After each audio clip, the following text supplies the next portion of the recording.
તમે આ કહેવત સાંભળી હશે, હિંમતે મર્દા તો મદદે ખુદા.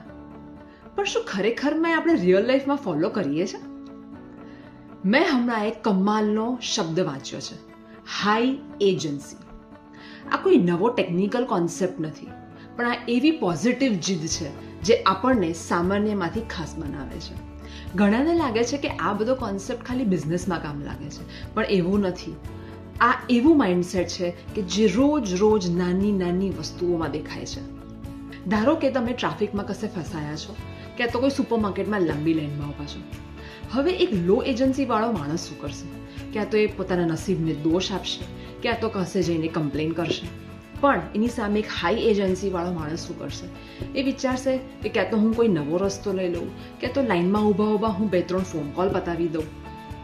એક હાઈ એજન્સી માણસ કેવી રીતે ખરાબમાં ખરાબ સિચ્યુએશનને પણ પોઝિટિવલી કન્વર્ટ કરી શકે એ વિચારશે. હું પણ આ વાત શીખી રહી છું. આપણને ઘણીવાર એવું લાગે છે કે લોકો સક્સેસફુલ હોય છે કારણ કે એમનું નસીબ સારું છે, પણ એકચ્યુઅલીમાં એવું નથી હોતું. એ લોકો પાસે હાઈ એજન્સીનો માઇન્ડસેટ હોય છે. આપણે જ આપણા જીવનના પ્રશ્નોના જવાબો શોધવા પડશે. તો તમે શું માનો છો? તમારી આસપાસ છે આવા કોઈ હાઈ એજન્સીવાળા કિસ્સાઓ?